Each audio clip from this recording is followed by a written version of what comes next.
yaa u kala warrama. barxadda hoteel ay ku soo degtay ayay fadhidaa, koob sharaab ah ayaa hor yaal. waa galab cirka daruuro ku shaqlan yihiin. koobta ay joogto waa ku keli, cidla iyo caajis baa isu weheshaday. ubaxyo iyo dhir cagaaran oo hareeraha ka xigay ayay indhaheedu ku foofeen. daayihii xayaabada ku mashquulsanaa ayaa hal mar guluubada shitay, jalleecada ayay isha qac ku siisay wiil meel aan ka fogayn taagan. way isla sare kacday oo ku dhaygagtay. inta uu isaguna eegmo kalgacal ku soo eegay ayaa la isku indhabururay. eegmadii ugu horraysayba waxaa qalbigooda xulay dareen xiiso kediso ah ku furay. qofba halkii uu joogay ayuu ku qallalay, jaanta ma dhaqaajiyaan, juuqna isuma yidhaahdaan. iyadu in ay xaggiisa u holato badheedhaheedana dhayda ka caddayso ma awooddo, xishoodkii dumarka lagu yaqaanay ayay la hadoodilan tahay. sidii ay isaga ka filaysay ayaase dhacday. inta uu awood iska baadhay ayuu xaggeeda u soo dhaqaaqay. walaal iska waran magaca, markii uu ku yidhi neef ayaa ka soo baxday. waan fiicanahay, magacayguna waa Nasra ee adigana ayay ugu halcalisay, isaguna magaciisa ayuu Naasir ugu sheegay. erayo isbariidin iyo isbarasho isugu dhafan ayay sarajoogga isku weydaarsadeen, markaas baa cabbaar la kala bogtay. lambarradii la iska soo salaami lahaa, xidhiidh ka bilaabmayna lagu beeqaamin lahaa, ayaa la isa siiyey. markii uu gabalku dumay, dhowr saacadoodna laga joogo isbarashadii, ayuu Naasir soo wacay Nasra. war iyo wareegto wixii jira ayaa la isa su'aalay. waxa ay u sheegtay in ay waddanka hal usbuuc oo keliya joogto. waa qurbajoog soo xagaabaxday. ehelkeeda oo magaalada ku nool ayay soo booqatay. waa gashaanti guurijoog ah oo inta ay iminka uun waxbarashadii dhammaysay shaqo bilowday. qorshaha uguma jirin in ay haasaawe iyo rag hibashadooda u hanqal taagtaa, balse laabteeda culan ayaa calmashada badday. wiilka ay hawraarta iyo hadallada macaan isweydaarsanayaan waa qolqoljoog aan weligii dibadda u bixin, dalka ayuu ku tamariyey oo ku tacliin bartay. daynabooyinka xumaada iyo qulqulka danabaysan sancadooda ayaa uu jaamacad uga soo baxay. sheekadii inta ay isugu duba dhacday ayay jiibta iyo jaanta isla heleen. waxa ay dareentay in ay heshay ruuxii nafteeda ku habboonaa. su'aal kasta oo ay hibanaysay ayay u heshay jawaab kaafida. maalmo kooban ayuu jacaylkii labadoodaba biyodhigay. marka laga yimaado isqancinta hore, waxaa sheekadooda aad u sii bilay xurmada iyo ixtiraamka dhexdooda ka unkamay. dhowr astaamood oo ay ku hamiyi jirtay in ay ku aragto wiilka ay mustaqbalka la wadaagayso ayuu kulansaday. erayo dabacsan, kaftan aan turxaan lahayn iyo kalfurnaan ayay kala kulantay. keligeed ma qanacsana ee isaga laftiisa waxaa beerqaaday quruxda oogadeeda iyo garashada toolmoon ee xishoodka iyo dhowrsanaantu huga u yihiin. muddo markii sheekadoodu maqal iyo muuqaalba ku socotay ayay hore u soo ruqaansadeen, doontii ay ku haasaawayeen ayaa soo istaagtay badda xeeligeeda, waxa ay qaadaadhiggii isla garteen sidii ay u falanqayn lahaayeen nolosha mustaqbalka ee sugaysa. reer in la yegleelo ayay wiglada u tunteen. isu heelanaanta iyo isla dhacsanaanta dhexdooda ka jirta markii ay arkeen, ayay istusiyeen in ay isla qotomin karaan qoys lagu diirsado laguna qabowsado. noqoshadeeda oo dhoweyd ayay dib u dhigatay, rajo wacan oo ay ka qabto, jacaylkeeda ayay rabtaa in ay rumayso. dhowr kulan oo ay arrimaha ku gorfaynayaan ay ii wada qaateen. iyada oo hawshu dhammaad ku dhowdahay ayaa oo intii arrin aanay kaba fikirini timi. qabiilka ay haasawayeen soo hadalqaadkiisu yaraa ayay gundhada u galeen. Nasra ayaa uu qoladeeda weydiiyey. waxaa taa qasbayey dhaqanka Soomaalida. in labada reerood ee xididayaa isqabiil ogaadaan waa rukun culus oo ka mid ah ibafurka guurka. gacalisadiisu waxa ay ka soo jeedaa qabiilada la haybsooco, isaguna taa haabkaba ma gelin. waxa ay ku noqotay lama filaan. shucuurtiisa ayaa si degdeg ah isu beddeshay, hadalkii ayuu kari waayey oo ku dhegay. markii uu juuq oo dhan waayey ayay ku tidhi, walaalo maxaa kugu dhacay, anigu qabiilkayga uun baan kuu sheegayaye. inta uu hadalkii soo gebagabeeyey ayuu ku yidhi, walaal aynu mar kale isa soo wacno. Nasri ma fahansana halka laga raacay. waa qurbajoog aan arrimaha qabiilka u dhegraaricin, balse dhacdo xidhiidhkeeda caqabad ku noqon karta ayaa hor taalla. badweyn ay dad badani hore ugu hafteen ayay cagaha kula jirtaa. haddii qabiil quudhsiga xal loo heli lahaa miyay didmaduba imaan lahayd. waa utun Soomaali oo dhan ku taagan in inta qabiil gaar loo sooco la gumeeyaa. habeenkaa uu ogaaday qabiilkeeda Axmed hurdo labada indhood isuma uu keenin. waxaa ku soo ururay walbahaar iyo walaac oo idil. sheeko uu dhegta uun ka maqli jiray ayuu shaahid u arkay. way ka baahday oo go'aan qaadashadii ayaa bir ku noqotay wakhtiga badankiisa, waxa uu ku dhafray fajicisada ku soo kordhay. laba wax baa naftiisa ku loolamaya in uu xeeriyo dareenka kalgacal ee unkidiisa uu wakhtigu ka galay sidaana uu jacaylku ku guulaysto iyo in uu raaco caado dhaqameedda siloon ee reerkaa lagu dayriyey oggolaadana in uu burburo jacaylkii xididada aastay wax uu rogrogaba go'aan geesinimo leh ayuu aakhirkii gaadhay isaga oo og culayska fuuli doona iyo canaasiirta ku kici doonta subaxnimadkii ayuu wacay Nasra isaga oo dhiirani qaba warkiisuna cad yahay waxa uu ugu warramay xalay iyo wixii shoogga ku riday dhawaaqa digniinta ayuu bixiyey hadimada ku soo wajahan iyo halista ku hareeraysan ayaa uu u sheegay dad qalbiyadoodu waa hore qafilmeen iyo marinno xaniban ayuu rabaa in uu tiisa mariyo Nasri way garowsatay firimbiga uu gacalyaheedu sare u yeedhiyey dabinnada aasan ee qabiilka inay kala daadiyaan ayay la qaadatay maadaama waxaani ku cusub yihiin waxa ay waraysi ugu tagtay dad kale qof kasta oo ay la kulantaa waxa uu u soo jeediyaa in ay iskaga hadho xidhiidhkeeda sheekooyin hore oo fashilmay xalna laga gaadhi waayey ayaa la soo hordhigay dhegse jalaq uma ay siin waxa ay nafteeda ku qancisay in uu jacaylku yahay awood aan la waabin karin hees ayaa hayd dad baa jira waa lanoo hadday wax israba arkaan walaalaha kala dilee wad iyo calaf waxaan ahayn jacaylkeennaa ka weyn markii ay gacalyaheeda la wadaagtay sidii ay dadku uga falceliyeen jacaylkooda waxa uu bilaabay in uu niyadda u dhiso erayo dhiirigelin iyo dhinac istaag u badan ayuu ku akhriyey ilaa ay ka mabsuuday sida uu ugu heelan yahay iyo dadaalka uu wado markaas baa ay taageero laxaad leh u muujisay kalsooni aan shaki iyo shubahaad lahayn bay iskula shawreen hirdanka iyo haraatida ku soo food leh ayaa la isla faaqiday Nasra waxa ay soo jeedisay in maadaama ay xaajadu sidaa u culus tahay ay kaadsiimo ku daraan oo aanay ku degdegin in muddo jacaylka la sii wada haaneedo oo aan carcarta hore lagu kicin ayuu isna la qaatay kulamadii iyo dhambaaladii isbarkanaa ayay halkii ka sii wadeen baqashadii ay ka qabeen mustaqbalka ayaa jacaylkooda qiimo u yeeshay baroosinka ayay aasteen markaas bay noqdeen ul iyo diirkeed intaa ay wada socdaan wareer iyo wadeeco midna ma ay qabin balse war waxa uu joogaa marka ay sheekadooda shaaca ka qaadaan cabsigii kama madhna in ay badheedhaana way ka go'an tahay arrintoodu waxa ay maraysaa xaggii heestii dhuxul dambas huursan car wir ku dhac balaayada iyo bixisada ka horraysa ayaa keyrkeyrka badday balse jacaylkooda oo dardaaran qaba ayaa raba in uu ooda jebiyo Naasir oo fikirka in ay isbiimeeyaan lahaa ayaa hadda raba in uu Nasra baro ehelkiisa inta aanu hooyadii iyo iyada istusin waxa uu doonayaa bal in uu horta walaashii oo ka weyn reerna leh baro qabanqaabadii ayuu hore ka galay labadii gabdhood ayuu kulansiiyey kaftan iyo sheeko isbarasho ku qotonta ayaa la isdhaafsaday Maryan oo Naasir walaashii ahi wax badan ma oga in walaalkeed mustaqbal dhisanayo ayaa farxad ugu filan furfurnaanta iyo dabci wanaagga gacalisadiisa ayay ka mabsuuday waxa ay hoosta ka leedahay ilaahow walaalkay riyadiisii wuu helay ee u rumee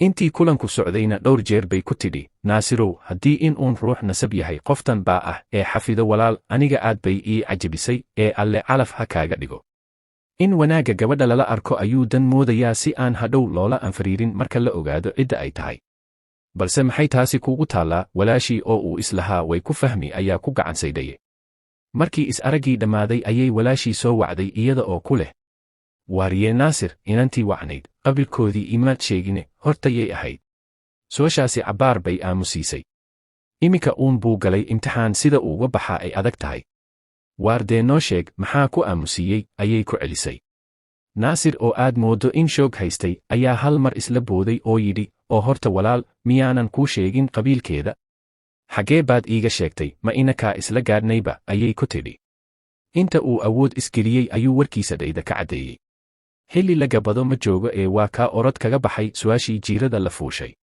markii ay ogaatay qabiilkeeda ayay sidan tidhi walaal malaha hadalkaa i dhinac maraya reerkaasi miyaanay ahayn kuwii halkaa degi jiray ee aynaan kala guursan jirin inta uu hadalkaasi dhibay ayuu si kulul uga falceliyey yaa waxaa kugu akhriyey miyaanad ogayn in ay yihiin dad Soomaaliyeed oo aynu sinji iyo sawracba wadaagno alla walaal meel daran alle kuma mariyo ee halkaa ka joog wax fiican laguma sheegayne oo reerku walaal maxay qabaan isku dad ma nihin ismana guursanno ee ha ku qatalmin markii ay hadalka isku taagtaagn ee uu arkay in aanu waxba marsiin karin ayuu cadhadii telefoonka ku jaray Nasra oo sugaysay ayuu wacay waxbase uma sheegin dhowr jeer oo ay wax ka weydiisay kulankii iyada iyo walaashii in uu faallo ka bixiyo wuu ka gowsadaygay si guud oo aan u cuntamin ayuu ugu warbixiyey iyana ma quusato ee waxa ay ku tidhaahdaa gacaliye walaasha arrinkeenii ma soo dhowaysay mise way ku gacansaydhay. war sugan ma siiyo mana aamuso kolba gebi buu isku qaadaa. durba waxa aad mooddaa in uu isdhiibay, gantaalkii ugu horreeyey ayaa kaga gariiriyey. habeenkaas qof madfac qabsaday oo qamuunyoonaya iyo qof wax quudaraynaya ayay kala ahaayeen. ufaddii hore ee qabiilku waxa ay durba siigada ku kicisay Naasir. dadka fooqa isa saaray ee wax quudhsanayaa waa cidaha uu ka soo jeedo. hawsha ugu badani isaga ayay u taallaa. markii dambe ee ay isla xiiqeen ayuu u sheegay wixii ka qabsaday walaashii. niyadjabka ka muuqda markii ay aragtay ayay bilowday in ay qalbiga u dejiso. waxa ay u sheegtay in aan weli la isgudagelin haddii uu sidan u sii beerjilcana aanay geedka muuqda gaadhi doonin, sidaa darteed uu guntiga adkaysto. habeenkaas si walba way ula hadashay, bal in uu helo dhiiranaan si aan dadaalkii uu waday u barriiqan. Nasri waxa ay u ahayd kaalin uu shidaalka kaga shubto. mar kasta oo arrinkooda darteed jug u soo gaadho xaggeeda ayuu u soo carari jiray, si uu qalbigeeda xalan iyo erayadeeda xariirta ah ee tusaalaha iyo tilmaanta xambaarsan ugu xasilo. waxaa ka go'an in ay hawshaa ka midho dhaliso, indho libiqsadaa kuma yaalaan. aqoonta ay baratay oo caafimaad ahayd ayaa bartay dhabaradayga iyo in dulqaad loo lahaado marka xaalado cusubi soo food yeeshaan. ka gungaadhka iyo isdhiibislaantu waa arrin ay ka ballameen kuna wada socdaan. maadaama uu guurkii surin cidhiidhi ah galay, wakhtiguna uu ku socdo nasra baylah badanina ka taal halkii ay ka timi, waxa ay gacaliyaheeda u sheegtay in ay safar u tabaabushanayso si ay arrimaha ka kala daadsan u soo nidaamsato. iyaga oo dagaal dhexda ugu jira in ay socdaal gashaa way la yara fool xumaatay Naasir, balse markii dambe way ku qancisay. 2 bilood kadib in ay soo noqonayso ayay kula ballantay. isagana in uu geediga hore u sii wado, socodkana aanu gaabin ilaa inta ay ka soo laabanayso, ayay kula dardaarantay. in uu u duceeyo, soo noqoshadeedana uu dhowro ayay sidoo kale ka codsatay. carriga Ingiriiska ayay ka degtay iyada oo aan ahayn qofkii hore ee la yaqaanay. dadkii soo dhoweeyey ayaa la yaabay isbeddelka ku yimi iyo jidhkeeda gurmay, miisaankeedii ayaa isdhimay, dheeheediina in uu doorsoomo ayuu u dhowaaday. waa gabadh jacayl qoto dheer oo dhabanno hays wata uu dheega ka galay. filan waagii iyo firkanixii ku dhacay ayaa fikirka baday, jidhkeediina feentay, faanoole safari kama qodna. marka laga reebo walaasheed, qoyskeeda kale, xidhiidhkeeda war uma hayaan. Hargeysa iyo sababta ay muddada badan ugu nagaatay ayuu aabbaheed su'aalo badan ka weydiiyey. xanuunka jacaylka la jaan qaaday ma ahayn mid gudaheeda ku qarsoomaya ee wixii ay haysayba bannaanka ayay soo dhigtay. dhaawicii iyo dhibtii ay soo martay ayay uga qisootay aabbaheed. iyada oo ilmaynaysa ayay kala dhigdhigtay wixii qabsaday, markaas bay su'aalo garnaqsi ah ku gantay, maxaa sidan la inoogu galayaa, miyaynaan xaq u lahayn in aynu wax jeclaanno, dadkan baas xaggee bay inagala qaadeen. hadallo qiiro wata oo ay ku qeexayso sida aan loo soo dhoweyn jacaylkeedii ee loo qiimo tiray ayay aabbaheed huwisay. inta uu ilmadii ka tiray ayuu laabta geliyey. waxa uu iska qoomameeyey in aanu inantiisa uga sheekayn dabinnada qarsoon iyo kuwa muuqda ee qolada uu Naasir ka soo jeedaa u maleegeen reerkooda, mar kastana la damacsan yihiin. haddii aan u sheegi lahaa sow kama feejignaateen, ayuu ku calaacalay. markii ay oohin dhammaysatay ayuu hortiisa soo fadhiisiyey. in ay sheekada u soo bilowdo si uu xaajada gunteeda u ogaado ayuu ka codsaday. sida ay sheekada u waddo ayuu kolba ka dhex gala oo su'aal weydiiyaa. waayo adag iyo wadeecooyin badan ayuu u soo joogay. jacaylka inanta ku qufulan ayuu rabaa in uu qardhaas uga tolo, balse hore ayaa loo yidhi, wadaad dhirsitaana kaama dhufto, dhakhtarna kaama dhayo. markuu xaajadii bogtay waxa uu bilaabay in waaniyo isaga oo doonaya in uu ka weeciyo wadiiqada ay haysatay. inantaydiyey, arrintaada aad baan uga damqaday, mid baan se ku odhanayaa, dariiqa aad haysato hore ayaa loogu jabay, ee hawshaa iskaga hadh, dhib mooye dheef ka heli mayside. wiilka aad la socotana u sheeg in aydun kala haab joogtaan, sida aad qorshahiinna u hirgelisaan way adkaanaysaa. markaa aabbo, waxa aan kugula talinayaa in aad dib uga fadhiisato. isaga oo waanadii iyo ka digitaankii dhexda kaga jira ayaa telefoonkeeda oo ag yaallay uu soo dhacay, mise waaba Naasir. inta ay la booday ayay dibadda ula carartay. sida ay ugu xiistay ee araggiisa ugu hilowday ayay ka horgeysay. xiisaha maqnaanshiyaheedu kula dhay ayaa isagana ku cartamay, waa la isla besbeelay, jacayl ay xigsanayeen ayaa xoorkiisii hawada lagu dhammay. odaygii qolka ay kaga timidba way ilowday, gufaacooyinka cishqiga ayaa ku cartamay, sheekadii iyada iyo aabbaheed qabyada u ahayd waa laga masaxay. mar dambe ayay soo hambaabirtay oo xaggii aabbaheed u soo kacday. odayguse qolkii ay kaga tagtay waa uu ka baxay. waanooyinkii uu waday in laga awood batay ayuu dareemay, markaas buu iska hurdo doontay. subaxdii mar ay is arkeen ayuu ku yidhi, Aabbo, wax weyn baa kugu furan ee bal i warran. Waanadii xalay iyo sida aanay u weelayn ee ay uga biyo diiday ayay ugu warrantay. Jacaylka in ay la sii jalbeebato mooye in aan jooji qorshaha ugu jirin ayay si cad ugu carabaabtay. Aabbaheed markii uu arkay sida ay ugu adadag tahay ee aan looga furfuri karin, ayuu iska dhaafay. Isaga oo aan ka raali ahayn, ayuu damaceedii dareenka jacayl ku salaysnaa faraha uga qaaday. Maadaama ay aabbaheed arrinkaa isku fahmi waayeen, waxa ay garowshiyo ka heshay hooyadeed. Hawlihii ku ognaa ayay hareerta la qabatay iyada oo kula dardaarantay in ay taxadirto oo aanay aad u taraarixin. Wax la tiriyey taag ma laha 2 bilood ee ay qabsatay waa ay dhammaadeen, shaqadii way fasaxday, waddankii bay u xadhko xidhatay. Geedii bay u guuraysaa jacaylku la gaar yahay. Walaaladeed iyo intii arrinkeeda la ogeyd ayaa soo tabantaabiyey, duco badanna u soo kiishay. Cidhi barako leh ayay ku soo dhufatay. Hargeysa ayay soo cago dhigatay iyada oo kalsooni badan qabta. Qofka ubaxyada guduudan sida ee garoonka diyaaradda kaga hortegay waa gacaliyaheeda. Salaan kalgacal oo sadriga ka soo goday ayay isku soo riyeeyeen. Maadaama ay safar ka soo gashay, waxaa la ballamay habeenka xiga in la isku yimaado. Kala maqnaanshihii waxa uu labadooda geliyey awood dheeraad ah. Goor dambe oo fiidkii ah ayay baradii ay ku ballameen isku arkeen. Intii ay kala durugsanaayeen wixii isbeddelay iyo sida ay gudagalka iyo ka midho dhalinta qorshahooda isugu bahaysan lahaayeen, horena uga sii dhaqaaqi lahaayeen, halka ay joogaan ayaa la isla jeexjeexay, qurubna loo kala dhigay. Qiyaastii waxa ay rabaan in inta ay gacanta isqabsadaan iyaga oo quwad wada jirta ah, ay qasab ku jiidhaan cid kasta oo qalad iyo qardoofo kala hor timaada. Naasir oo intii ay gacalisadiisu maqnayd aan taayir rogin, ayaa imika weysada u biyeystay sidii uu guul la taaban karo u gaadhi lahaa. Wiil ay saaxiibo yihiin oo arrintiisa bilowgeedii wax ka ogaa ayuu miciin biday. Garab qabasho iyo isdhinac taag buu ka dalbaday. Baaqii qayladhaanta kuma khasaarin ee saaxiibkii gacmo furan buu ku soo dhoweeyey. Hadda waxa uu helay garab, qof la fahmaya oo ficil iyo fikirba ku taageeri kara ayuu haystaa. Hees baa ahayd. Saaxiibka naftaada kula sida iyo miyaa la simaan ruux socoto ah. Shaxda howlgalkooda waxa ay ka bilaabeen odayga dhalay Naasir. Wakhtigii shaacinta maadaama oo la gaadhay, hawsha hore ayay ka galeen. Iyaga oo wada socda ayay toos u abbaareen aabbihii.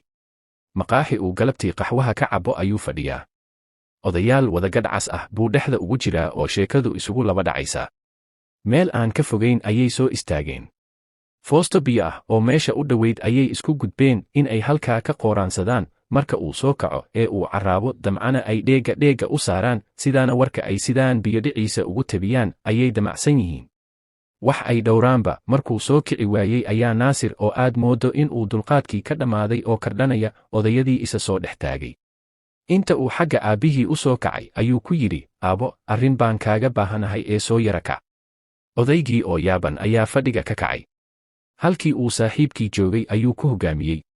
Markaas bay sheekadii ay qarsanayeen hortiisa keeneen. Sida ay uga go'an tahay in gabadhaas loo doono ayuu badheedhihiisa ku caddeeyey. Odaygu weli wuu ama kaagsan yahay, waxba looma reebin. Wax kasta farta ayay ka saareen. Qabiilka Nasra iyo qaabka ay sheekadu ku bilaabantayba way isu raaciyeen, markaas baa uu ku margaday oo liqi kari waayey. Odaygii hal eray bay kaga dhigtay. Qabiilka inantu miyaanu ahayn kii caynkaas ahaa. Dhigiba jaan bay leekaatay. Sheekada inankiisu falkinayaa filan waa bay ku noqotay. Inta uu dhaqaaqay ayuu ku yidhi, anigu sheekadan guracan ee aad bannaanka igu istaajisay garan maayee, caawa iyo guriga ha inoo ahaato. Guriga hore ayuu uga didsanaa, uma rabin in inta ay qayladu isqabsato kadibna la isku qabto oo dhinac laga wada maro. In ay aabbihii bannaanka iska helaan ayuu doorbiday, balse gurigii uu ka baqanayay ayaa loola qayshaday. Nasri sheekada hawada ayay kala socotaa oo telefoonku kama damo. Dhirigelinta iyo hadallada dabka ku furaya jacaylkeeda kama kala dhinto ee dhigta ayay ugu ridaa. Odaygii oo guriga kaga sii horreeyey ayuu isaguna soo galay, gaar bay isula baxeen. Sheekadii uu galabta u sheegay ayuu ugu celiyey. In uu gabadhaas rabo oo uu ku qanacsan yahay ayuu mar kale u sheegay. Aabbihii oo ahaa oday mayal adag oo aan dhayal waxa uu ka boodo lagu marsiin karin, cadka uu goostana aan laga fujini, waa uu ka soo horjeestay qorshihiisii. Inta uu cadho cirkaa maray ayuu si kulul ula hadlay inankiisii. Canaan iyo handadaad ayuu isugu daray. Naasirna dhinaciisa waxa uu la soo taagan yahay, anigu inantaas waan rabaa kamana tanaasulayo. Murankii isaga iyo odayga u dhexeeyey samada ayuu isku shareeray. Hadalkii baa ka taagtaagmay, buuqoodiina xaafadda intii joogtay oo dhan baa maqashay. Hooyadii oo qayladu soo kicisay iyo odaygii oo leh dhiigkarkii baa igu kacay ee kiniin ii keena ayaa kulmay. waar inkaari kuguma dhacdee maxaad aabbaha dhiigga ugu kicisay ayay hooyadii ku tidhi. Intii kiniinka loo soo waday ayaa lagu sii kordhay. Wadnaha ayaa qaraaca si xawli ah gawda u guray ilaa uu ka miyir doorsoomay. Markiiba dhakhtar baa loola cararay si loogu fidiyo gargaarka degdega ah. Xanuunkiisa oo cuslaa awgii qaybta bukaanada daran ayaa la dhigay. Qof kasta oo guriga joogay Naasir buu eedda saaray, markaas bay huruuf kaga qaadqaadeen. Walaashii oo uu hore ugu soo hungoobay balse in ay qariso oo aanay cidna u sheegin ay isku ogaayeen ayaa warkii odaygu gaadhay oo orod ku timi isbitaalkii. In xanuunka aabbaheed uu isagu sidhinka ku dallacay ayaa lagu taabtay. Waxa ay markiiba fahantay in wixii uu iyada kala soo quustay uu odayga ula tegay. Iyada oo cadho jiq ah labada qowlalna ka xumbaynayasa ayay xaggii walaalkeed ka xigay u soo kacday. Umaba kaadin ee waa taa wixii ay u haysabay ku afrogtay, waar ma waxaagii xilka lahaa, baad aabbo ula tagtay, miyaanad xishoonayn, maxaad dhiigga ugu kicisay. Markii uu arkay sida xaal yahay iyo sida loogu wada jeestay ee loo xagxaganayo ayaa uu goostay in uu meesha ka guureeyo oo dhakhtarka agagaarkiisa ka dheeraado. Saaxiibkii oo ka ag dhowaa ayay israaceen. Nasra oo aan dhowr saacadood warkiisa helin ayuu saqdii dhexe wacay. Qabtii ku dhacday ayuu la wadaagay. Cuslayskii hore u saarnaa mid kale ayaa ugu darsamay. Halganka ay ku jiraan in waxaa wax ka yar aanay ka dheefayn ayay ku calaacaleen, haddana waxa ay qalbiga ku adkaysteen in arrinta ay wadaan ay xaq tahay. Habeenkaa wakhtiga intiisa badan waxa ay ku qaateen soo jeed. Keligii ayaa dhex fadhiya guriga, dadkii kale dhakhtarka ayay tuban yihiin oo ku saamalayleen. Imtixaankii ugu cuslaa ayaa soo wajahay. Bixisada ku soo fool yeelatay in ay jid u bixiyaan ma hawl yara. Odayga haddii xanuunka haya uu ka soo doogo, rajo ay ku midoobaan uma muuqato, haddii uu aakhiraystana ugaba sii daran. Dhimashadiisa iyaga ayaa sababsan doona, waxa aanay ku noqon doontaa nabar ku yaalla oo aan dhayal ku hadhin. Sheekadooda waxa ay maraysaa laba daran mid dooro. Jahawareerka iyo jidgooyada loo dhigayo in ay u nuglaadaan ama in ay jacaylka ku faraadaygaan midho dhalkiisana ka war sugaanayaa uu xaalkoodu marayaa. Dhiiggii kacsanaa ee odaygu cirka ayuu sii galay, sidii loo dejin lahaa ayaa adkaatay. Miyir doorsoonkii uu habeen hore galay ayaa uu weli ku jiraa, tuumbadii cuntada iyo tii kaadida ka qaadaysayba waa lagu rakibay. Muddo 4 cisho ku siman markii nafta uun laga eegayey, rajada laga qabo in uu soo caafimaadaana ay meesha ka baxday, waxaa la isla qaatay in dhakhtarkan laga wareejiyo lana dhigo mid kale. Isbitaalkii cusbaa ee la dhigay markii uu 3 cisho yaalay ayaa uu soo miiraabay, balse wax ka mid ah jidhkiisa ayaa dhaqaaqii joojisay. Xanuunka qalajiyaha la yidhaahdo ayaa asiibay. Carrabku wuu cuslaaday oo hadalkiisa lama fahmayo. Maadaama aan xanuunkani wax ka qabasho lahayn, gurigiisa ayaa loo qaaday si dawooyinka kaalmaatiga ah uu ugu qaato looguna baxnaaniyo. Intii uu dhakhtarka yaalay waxa ay dadkii soo booqanayay isweydiinayeen xanuunka odaygu meesha uu ka bilaabmay. In la yidhaahdo Naasir baa ka cadhaysiiyey way ku filnaan weyday. Erayada uu ku yidhi ee odaygu la duulay ayaa la baadigoobay. Walaashii oo sida wax u dhaceen ogeyd ayaa ishayn kari weyday, waxa ay is aragtay iyada oo fatahday oo afka furatay, waxna aan qarin. Sheekadii baasiqday oo ku faaftay goobtii, markaas baa guryihiina la isku dhaafiyey ilaa qof kasta oo Naasir garanayay uu maqlay. Naasir qaraabadiisu uma bogin war ka soo yeedhay. Waxaa la isku dayay in laga wardoono oo wax laga weydiiyo. Wuu ku indhacad yahay doonistiisa, qof kasta oo u yimaada runta ayuu farta ka saaray. Xanuunkii aabbihii ku habsaday in loogu soo gaban ayuu ka digay. Eedda faraha badan ee loo soo jeedinayana laga daayo, maadaama qadarta Alle wax ku dhaceen, isaguna aanu shuqul ku lahayn marka laga yimaado in uu wixii qalbigiisa ku jiray uu u sheegay, ee aanu waalid caasinimo iyo jirab kale la imaan. Odaygii in uu dhinac dhan jiido, socodkuna ku adkaado, ayuu xanuunkii kaga tegay. Waase talinayaa oo garashadii kama uu asiibin. Dhacdadii laga raacay ayaa uu niyadda ku hayaa. Marka uu soo xasuustana waa lagu kacaa, markaas buu inta uu xanaaq iscuncuno meel fog iska taaga Naasir iyo qorshihiisa.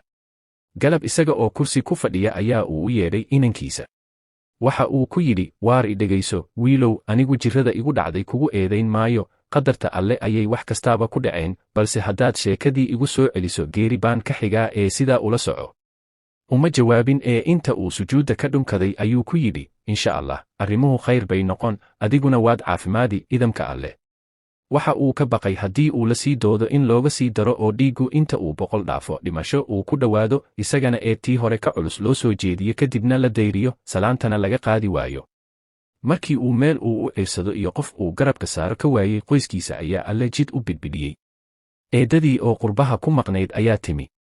Markii warkiisu gaadhayba way u yeedhay si ay u xaqiijiso qaabka ay wax u jiraan. garab istaag iyo talo waayeelnimo in ay ku taageerto ayay diyaar ula tahay. Sida dadka kale ma aha qof ay reernimadu ku weyn tahay. Qoloqolada iyo qabiil quudhsiga waxa ay ka jeceshahay oo ay ku dhaadataa in ay hesho qaran dadkiisu u siman yihiin. Xuquuq isku mid ahna ay leeyihiin, shacabkiisuna wax isqoonsada aanu lahayn. Markii uu u tegayba weji farxad leh ayay ku soo dhowaysay. Warkii uu siiyey iyo noloshii adkayd ee uu soo maray ayaa ku dhibcay. Waxay ay la tacajabtay sida uu ugu dhiiran yahay doonistiisa ee aanu cidna uga gabbanayn. Waxa ay ku tidhi, waxa aan islahaa inanka aad eedada u tahay sidan oo dhan uma xiniinyo cadda, iminka ayaan si xaqiiqsaday in aad tahay nin hal adag oo tiisa ku meel mari kara, hawsha aad ku dhex jirtaa ma hawl yara balse garabkaaga iga eeg. Waxaa kale oo ay u sheegtay in ay iyadu aabbihii kaga filnaanayso. Naasir aad buu ugu bogay laabqaboojiska uu eedadii ka helay iyo gacanta ehelnimo ee ay u soo fidisay, isaga oo ugu mahadceliyey, eedo, runtii aad baan uga helay, sida kalfurnaanta iyo kalsoonidu ku dheehan yihiin ee aad wax iila fahantay, in aan kaalin galo oo aan wax kororsadana aad u jeceshahay. Eedadii maadaama ay ku tidhi anigaa aabbo la hadlaya, waa uu ka cudur daartay, waxa uu u sheegay in aanay ku degdegin odayga, weli waxaa ku jirta baqashadii hore iyo dhibkii la soo darsay.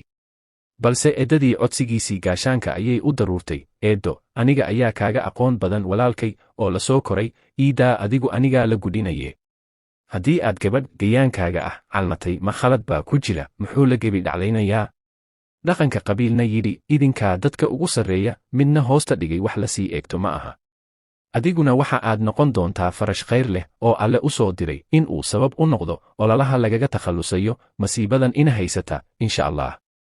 Garabkii uu helay iyo warkii muusoodka xambaarsanaa ayuu u gudbiyey Nasra. Waa qofkii ugu horreeyey ajalkiisa ka mid ah ee ay aragto in uu garabkooda taagan yahay. Aad bay ugu mabsuuday una soo dhowaysay. In uu la kulansiin doono ayuu u sheegay, iyaduna waa ay aqbashay. Markiiba kulan degdeg ah ayaa uu qabanqaabiyey. Eedadiina inta ay ku raacday ayay weliba codsatay goobta lagu kulmayo in gurigeeda laga dhigo. Iyaga oo wada socda ayay gurigii eedadii daf soo yidhaahdeen. Shaah iyo sharaaba waa la soo hordhigay. Casuumad laga shaqeeyey ayaa lagu sooray. Nasra, oo quruxda eebe ku manaystay qofkii arkaa la ashqaraarayo ayaa nuurkeedu gurigii wada qabsaday. Intii aqalka joogtay oo dhammi sida addoontaa loo abuuray ayay la indhadaraan dareen.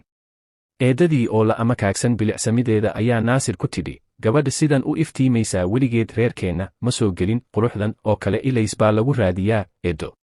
Caqliga ku yidhi, ka fogow, been buu guuray, meel lagu nacaba ma iyadaa leh, xishoodka iyo xaqdhowrka ayay wax walba kaga dartay, allow isku kiin daabariyo. Wakhti bilan iyo waalid labadoodaba boqray ayay habeenkaas ku naaloonayeen. Wehel aan la loodin karin, wadhida labadayna aad uga dhiidhiyey ayay bogaadin iyo erayo barbaristaag u badan kula caweeyeen. Marka aad wadiiqo yar keligaa qaado dadka kale oo dhammina hal waddo wada maraan ee lagu cidleeyo, sow qamuunyo iyo ciil dibnaha qaniini maysid. Nasra iyo Naasir waxa ay hayaan dariiq ay keli ku yihiin, joogtaynta iyo ku adkaanta go'aankooda ayaa sababay in eedadii ku soo biirto, dagaalkana ay meel ka wada galaan. Ehelka ay Nasri ka soo jeedaa qayb kama wada aha jalaafooyinka ku socda, xidhiidhkeedana kama madhna.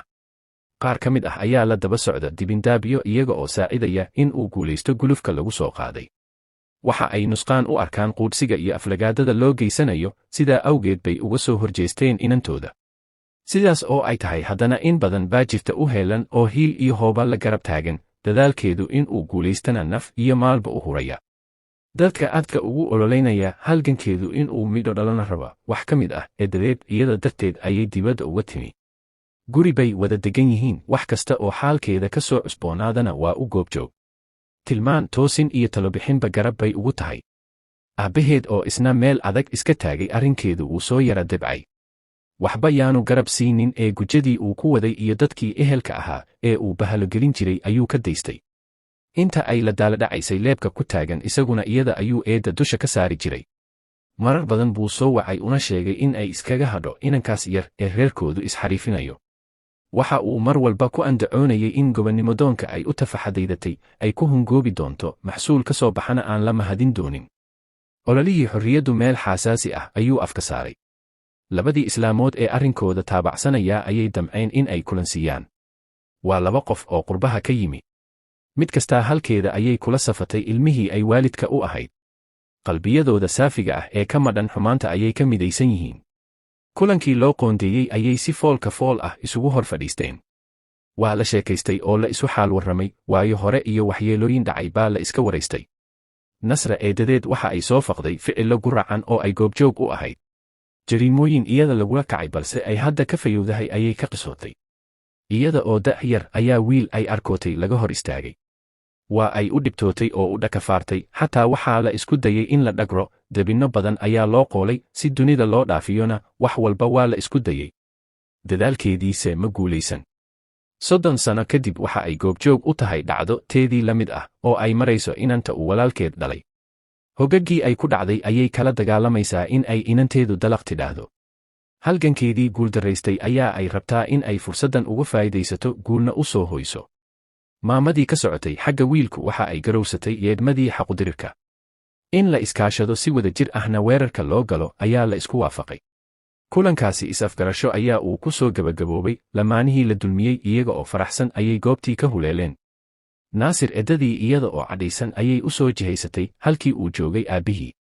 Qunyar wax uguma ay sheegin ee qaylo ayay ku bilowday, waar miyaanad Ilaahay ka baqanayn, maxaad wiilka iyo gabadha iscalmaday cuqubada uga galaysaa? Inta aanu jawaabin waxa qayladii ku soo baxday afadiisii islaantu ma taabacsana odayga, haddana arrinka uu gooyo kuma dhacdo in ay mucaariddo. Ixtiraamka ay xaajigeeda u hayso ayaa qanjaha jooga, baqashana way u wehelisaa.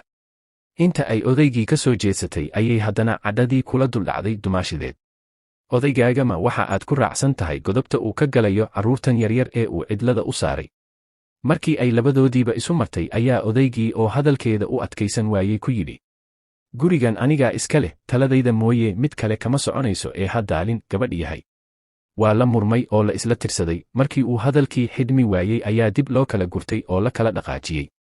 Waxa ay war ku celisay lamaanihii ka dhursugayey. Halkii ay wadday in ay ku soo hungowday ayay u sheegtay. Guriga Naasir waxa uu noqday meel laga soo unko hagardaamadiisa, haddii uu walaaladii u ciirsan lahaa, garabkiisa ma joogaan, waxa ay la safan yihiin aabbihii. Caado nafsi weheshanaysa ayay gaadh ka hayaan. Ehelkii iyo xigaalkii kale ayaa iyaguna looga warsheekooday. In uu waali ku dhow yahay, dhowaana uu maryaha dhigan doono, ayaa ay qof kasta ka dhaadhiciyeen. Meel kasta oo la awoodi karayay in laga damqo waa la isku dayey, waxba loolama hadhin. Xanuunkii aabbihii iyo mayaladaygiisa ayaa la isla xidhiidhiyey. In uu yahay mid inkaari ku dhacday oo habaar waalid qaba ayaa laga soo qaaday. Meesha uu cagta saaraba erayo inkiraad iyo karaahiyo huwan ayaa lagu farraqaa. Jacaylkiisa cidi kalgacal iyo xiiso uma hayso. Gabdho ay walaalo yihiin iyagu waaba ay ka sii dareen oo inta ay weerarka isaga dhaafiyeen ayay u tallaabeen Nasra. Wax kastoo ay walaalkood kaga reebi karaan ayay ku kaceen. Inta ay telefoonkeeda soo heleen ayaa ay u miiseen, xataa waxa ay ugu hanjabeen in ay rifi doonaan, ifkana ku rafaadin doonaan. Narsi wixii ay dhurayeen waa ay ka gubatay. Inta ay wiirsi u qaadatay ayay dhexda giijisatay. Waxa aad jeceshihiin sameeya, bal waa cidda aad wax kaga qaadaan, ayay ku tidhi. Waa la iscariyey oo hawada la iska cunay. Carcarta horeba haddii ay wada joogi lahaayeen, waa ay isciijin lahaayeen. Buuqii aloosmay waxa uu ku baahay labadii dhinac. Nasri hanjaabaadii loo soo diray cid kale uma sheegin ee edadeed ayay ku taabatay. Ha u jawaabin, juuqnaha oo dhan ayaa lagu yidhi. Dadka fariimaha handadaada ah u soo dirayaa in ay dumaashiyaheed noqon doonaan ayay edadeed ugu caqli celisay. Eedo, inaku wax qaylo iyo isqabqabsi ka weyn ayaynu qabanqaabadiisa wadnaa, markaa dheg jalaq ha u siin dhawaaq kasta oo raba in uu kaa leexiyo jidka aad ku socoto. Guushu way dhowdahay ee garabkaaga yaanay ka bixin. Islaantu casharadii qadhaadha ee loo soo dhigay oo dhan bay inanteeda u marisay. Sida keliya lagaga gudbi karaa in ay samir iyo horusocod tahay ayay niyadda ugu dejisay. Dhinaciisa waxaa isaguna aan yaraysan Naasir, hadallo dabacsan oo dardaaran iyo wax sheegmo isugu jira ayaa uu ku dul akhriyey. Jidkii hore in aan laga leexan ayay talo ku soo ururiyeen. Kooxda gobonnimodoonka oo ka kooban labada dumar ah ee eedada u kala ah lamaanaha iyo Naasir saaxiibkii dib bay isugu noqdeen. Talo iyo tabaabusho ayay isugu yimaadeen. Maadaama geedigii la rabay in meel barwaaqo ah lagu furaa uu u jihaysatay qarfo iyo meel abbaar ah, wixii laga yeeli lahaa iyo sidii looga dabaalan lahaa ayaa la gorfeeyey. Qofba halkii la qumanayd ayuu ku dhuftay. Guriga eedadii ayaa la fadhiyaa oo lagu shiraya. Shaxda la damacsan yahay in la dhigaa ma aha mid sahlan. Naasir saaxiibkii talo uu soo jeediyey ayaa aakhirkii la isku raacay. In labada lamaane guurkooda loo howlgalo ayaa la isla gartay. Aabbihii iyo adeeradii in lagala dhuunt ayuu xaal isugu biyo shubtay. Iyaga laantood in gaadhiga la dhaqaajiyo ayaa lagu qalqaalo jiraa. caqabad kale oo ay la dhutin karaan ayaase soo food saartay. Odayga Nasra dhalay oo intii inantiisu dhibaatoonaysay aamusnaa ayaa hanqalka la soo kacay, diidmo qayaxan ayaa uu kala hor yimi, wiil reerkoodu aanay la socon anigu inantayda siin maayo, ayuu shardi uga dhigay. Sida aanay baabacada timo uga soo baxayn ayay u adag tahay in la helo Naasir oo odayadiisu la socdaan. Odaygu waxa uu ka digayaa masiibo soo socota. In gabadhiisu dhib la kulanto mustaqbalka ayuu ka cabsoonayaa. Balse damaciisii diidmada ku qotomay waxaa biyo kaga shubtay walaashii. Canaasiir aanu filayn ayay ku kicisay. Hal mar ayaa dhinac laga wada maray. Islaantiisii, walaaladii iyo carruurtiisii ayaa isu bahaystay. Markii uu arkay sida ay wax u socdaan, halkii uu saarnaa ayuu ka soo degay. Baaqii xigtadiisa uga imaanayay ayaa uu aqbalay. Hakadkii ku yimi in la fuliyo go'aankii la isla qaatay ayaa hore looga socday, yeedhmo kasta oo cagsi ku ahaydna dhegaha ayaa laga furaystay. Maal iyo maskaxba inta la isu geeyey ayaa odaygii inanta laga doonay, isna maya ma gelin ee hore ayaa uu ka bixiyey. Farxaddii iyo rayrayntii ayaa la isu hambalyeeyey. Guri magaalada Koone kaga yaal ayaa inta loo kireeyey agab kasta loo dhigay. Arooskooda oo hore loo sii qorsheeyey ayaa la gudagalay. Iyaga ayaa isu camiray, mana rabaan in ay siraataan buuq loo soo raaco. Intii dhismahooda ka howlgashay ayuunbaa iminkana u mushxaradaysa. Ehelka Naasir warkiisa wax waa uga baxeen balse meel ay kaga hagaagaan ma jirto. Waa hore ayay xeedho iyo fandhaal kala dhaceen, lamaanihii ay dayriyeen iminka waa nin iyo xaaskii. Markii gurigoodu dhisnaa 2 bilood ayay Nasri u soo jeedisay gacaliyaheeda in ay magaaladan iskaga huleelaan. Cariga Ingiriiska inta ay tagto in ay u soo dacwooto sidaana ku dhoofiso ayay rabtaa. Markii ay sidaa isula afkarteenba hore ayay ka dhaqaajisay. Durba dacwaddii ayay bilowday. In uu Addis Ababa u soo wareego oo uu halkaa khadku uga socdo ayay lama huraan noqotay. Markii dacwaddii lagu guulaystay inta London la wada degay ayaa la isku badhaadhay. Cilmigii injineernimada ayay shaqo ugu raadisay. Waa xirfad baahi loo qabay, dhulkaba lama dhigin, markiiba lacag badan buu ku shaqo galay. Waalidkii iyo walaaladii ayaa judhiiba qalbigiisa ku soo dhacay. Qof kasta halkiisa ayaa uu masruuf ugu qoray. Faaligii odaygu la dhibanaa safar dibadeed buu dabiib ugu diray. Markii ay arkeen sida aanu ugu aargoosan ee uu ugu naxariisanayo ayay u soo debceen. Ducadii ka baaqsatay oo dhan bay dib ugu kiisheen. Naasir iyo Nasra hadda uun bay haka yidhaahdeen. Guushii ay dhibta iyo dhalandhoolka u soo mareen ayay midhaheedii guranayaan. Waalid iyo walaalba goonyaha ayay ka joogaan oo waa loo dhan yahay. Buuga wehel jacayl la soco qaybta dambe insha Allah. Barta guduudan guji suulka kor u taagan riix hadadka heshay. Waxaad tahay qof muhiim noo ah.